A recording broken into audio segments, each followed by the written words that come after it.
Welcome back to Guy Savoy. We're here at Caesar's Palace and just enjoyed a wonderful meal. And the man that welcomes you at the door is Franco. How are you? I'm very good, thank you, Alex. Real pleasure to meet you. I went to Paris in October last year and met the man himself, who was incredibly humble and incredibly nice and just very subtle as a person. I don't think Guy or Hugo realise how talented they are at what they do. Do you agree? First of all, my dad is the best dad ever in the world, I believe, for me. But my dad is very a model for me because he started his career with nothing, and I'm talking about my grandparents, grandmaman and grandpapa, who is still alive right now, and grandmaman, his mother, was own a little buvette, a little cafe in the village of Bourgoin-Jallieu in the southeast of France, and she was cooking and serving. She was doing both. He's very talented to bring his passion to other people. He gave the passion to Hugo. Hugo has been working for us for more than 4 years now, 3 years and a half in Paris. Guy will never put somebody that doesn't have the passion, doesn't have the loyalty to make it good every day. And we don't have to forget that we have to be better than the day before. So, I think nepotism will get you so far. Is it a great compliment to you that he knows he trusts you with his huge restaurant here in Las Vegas? Where it's first of all, it's an honor. It's an honor. I'm very proud. My dad will never tell me in front of me that he's very proud of me, but I know it by his friends and by this responsibility of this, as you said, this big boat, this big restaurant. I'm still young. He gave me chances after school to prove myself and do my job as I like to do it. So I'm very thankful. It's so simple to make a great restaurant, but so many get it wrong. It's an interesting move that Guy chose to come to Las Vegas because 10 years ago it certainly wasn't known for its great food. It's very recent, isn't it, that Vegas has been known as a world-renowned capital of gastronomy? Well, first of all, I want to go back at the beginning of your sentence. Guy did not choose Las Vegas. Las Vegas chose him. We didn't want to go to Vegas, but this passion of Caesar's Palace, these passionate people, and I'm not talking about financially at all, because we had other projects way more interesting financially, and we didn't do it. It's more as the contact with the people with who we deal with. And then to go back on your question, Vegas will always be Vegas. They are proactive on everything. When they decide to do something, they do it not 10% of it, they're doing 150% of it. I'm talking about the shows. The shows are the most beautiful shows in the world. We inside Caesars, we had Celine Dion, we had Elton John, we now we have Cher. Celine Dion is coming back next year, sorry. We have all the most beautiful Cirque du Soleil, where they built the theater around the theme of the Cirque du Soleil. It's not only a circus with a tent, no, they're building something around them.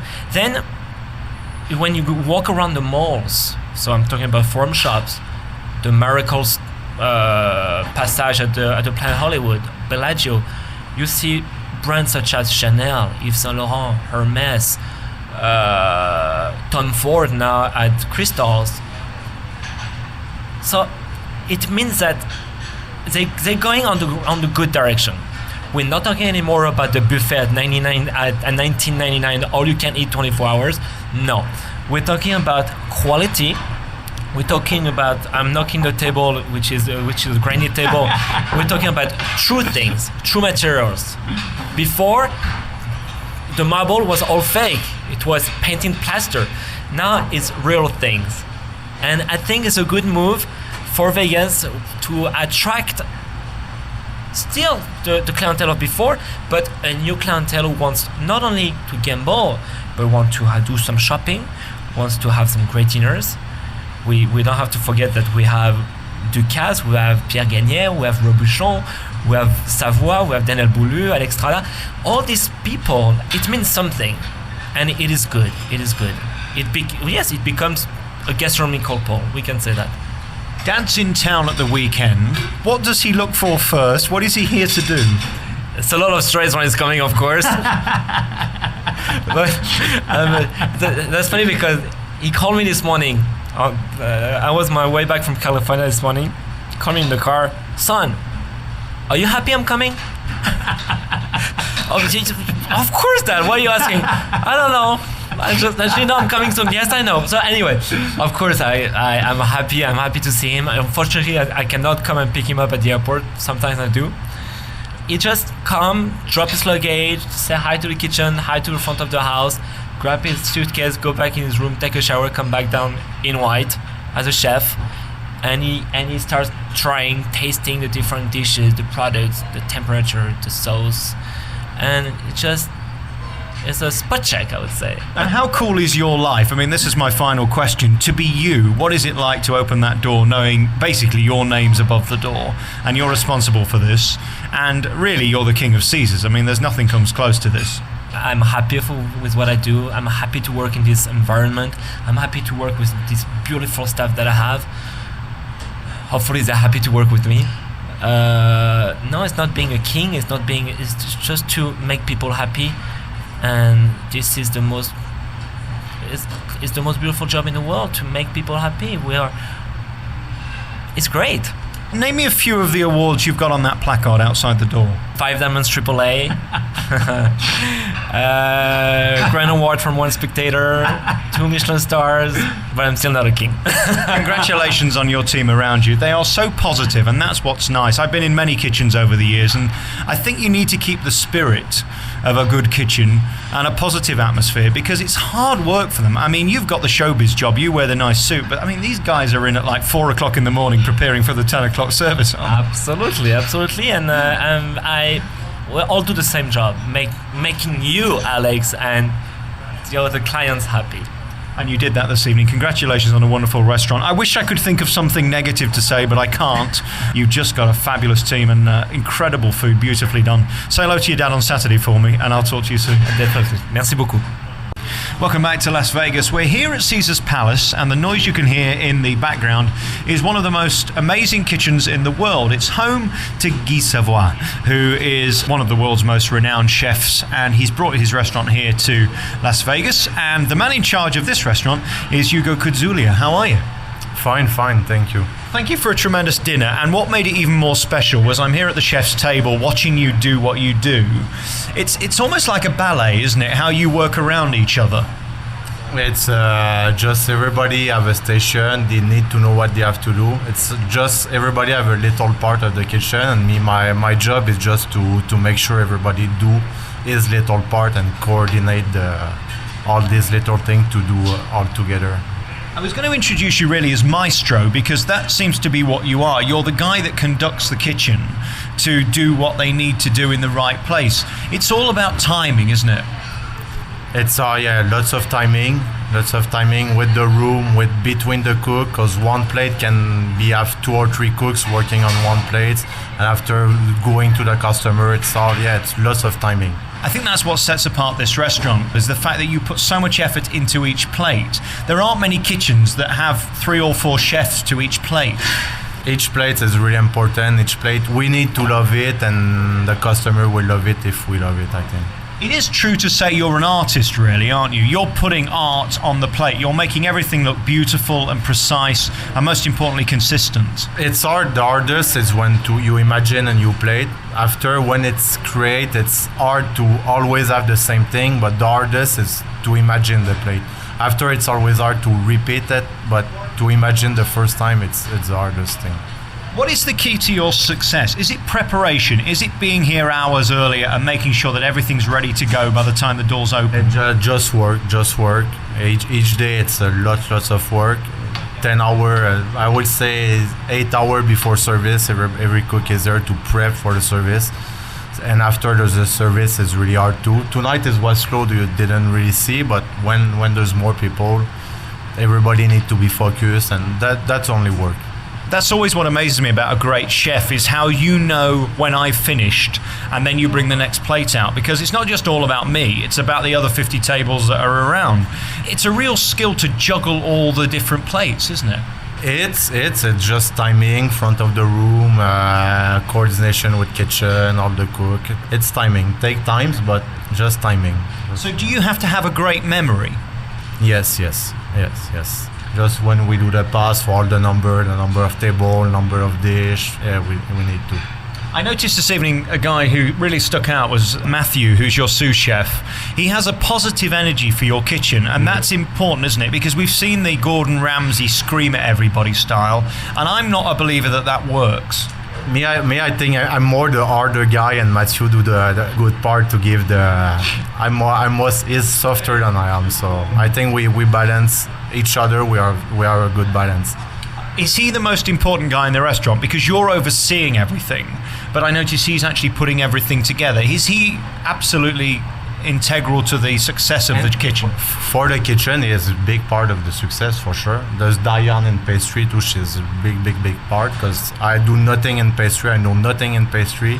But I trust Diane really a lot. So I just want to pick a couple of things out of the menu that stuck out to me. The egg and pea starter was just beautiful. The problem with your food, it's on so many levels, it's hard to do it justice. How would you describe that dish? The pea is just simple taste of pea. The chef who created this dish, Monsieur Savoy, he just think when he was young, when he was peeling pea, shelling pea at his home with his mom, you have the smell, you have the taste of a raw pea, because it's raw pea juice and gelée. There's a cooked pea, cooked puree, just the pea in the simple way you can have it. How much of a thrill is it for you knowing that Guy puts all his pride and his name in your responsibility? I don't think about this. For me, I'm working for Guy. It's I work for him in Paris for almost 3 years, and I think that we have similar tastes. It's maybe why he chose me, because what he I like him. I like the kind of kitchen he guide me to do, so it's why I think he wanted me to come here in Vegas, and he trusts me. We really do a simple kitchen. It's all good product, simple doing, and I think if you don't work too much on product, that's make a good result. Congratulations on this restaurant, and congratulations on your food and your team. Really lovely to meet you. Hugo, thank you for talking to me on the program. Thanks to you. We're back at Guy Savoy in Las Vegas, and let's face it, this is one of the best restaurants in the world, and the lady I love the most is the pastry chef, and she's called Diane. How are you? I'm good, thank you. You're my favourite person always. Congratulations on 2 fabulous desserts so far, but I notice I've got about 15 more to come. Yes, so save room. There's plenty of goodies to come. I could almost skip the rest. I just patronise the chefs by saying I'm interested in their appetizers and their entrees. It's all about the dessert for me, because let's face it, you're the last thing we eat. So if your stuff ain't good, we're going to leave the restaurant a bit depressed, aren't we? Yes, don't say that in front of him, though. That's a lot of pressure for me. You're the last thing we eat. We started with a beautifully summer dish of strawberries. Just very simple stuff, but done so beautifully. And then the way it's presented, you must have the finest fingers in the world. That's what the tweezers come in handy. My fingers aren't that small, but that's what this style of food is all about, really, isn't it? The effort that you go into for every little square inch of the plate. Absolutely. It's very important. I mean, detail, it's all about the detail. That's what makes the difference when going to Guy Savoy or going to another place, but we try to keep it there. I said to Hugo earlier that I think you're artists, you're theatrical people, really, on the verge of show business, because you're really giving us a show on the plate. I don't know whether he took the compliment as much as I meant it, but it's true, isn't it, really? It is true, and especially being here in Vegas, I mean, people kind of expect that from a restaurant like this caliber. I mean, they have to get what they pay for, so... And the call comes in and they say, fancy coming to Las Vegas to work in one of the most famous restaurants in the world, and your reaction is? Flustered. I'm still in awe of working here. I'm so grateful. I mean, this is such a great place, such great people, great energy. I mean, we all just kind of learn together and build the cuisine the way Monsieur Guy likes it. So. I said earlier that Matthew and the team around Hugo really do seem to have a very positive atmosphere in the kitchen. Some tend to go the way of shouting and screaming. I've never been a fan of that, because I don't see how that gets the best out of people. Absolutely. I think to inspire people, it's not the best way to approach people to yell or whatever. You need to really know the people that you work with and really push them in the way that they want to be pushed. Is this something you've always wanted to do? Have you always aimed for the stars? Always. That's the only way to go. And that's the American mentality, really. I have to say, I've eaten in many restaurants here in Las Vegas, and very, very few come to this standard. How much pressure are you under every day to make sure you're at the top? It's a lot of pressure every day, but you know, it's what keeps us going. It's why we love coming to work every day. So. And then the doorbell rings on Saturday, and Mr. Savoy turns up at the door. What kind of added pressure does that give? Tremendous. You have no idea. But you know, you have to keep your cool. I mean, you know, he's there just to help everybody, and so you know, you have to keep a level head. If not, then you kind of lose it. He's on your side as well. I mean, he authorized you to get the job. Yes, he was here actually when I did my tasting, and it was great. The corporate pastry chef was here as well, so it was nice to kind of meet everybody. A little nerve-wracking, but it was great. Does that matter to you, the fact that this is really up there with the best? It does. It matters a lot, and the way Guy carries himself and the way he runs his whole empire is really important, and I respect him a lot for it. So Guy is definitely one of the best chefs that is out there, and I'm really, really happy to be here. And just between you and me, when Daddy walks through the door and the son's sat next to you, do you have to be careful what you say? Absolutely. I don't blame you. Listen, thank you very much for a tremendous dessert. And there's about 500 in front of me here. How long does the average dessert take to prepare? The whole day. The whole day. 8 hours is not enough. 12 hours is not enough. But we do what we can. So this is not a job, is it? This is a lifestyle, and this is something you love. It's a passion, definitely. It's what keeps us here. It's the drive, yeah, definitely. Diane, thank you so much for talking to me. I'm going to eat one of everything. You have to. I'm gonna be here watching you eat every single one.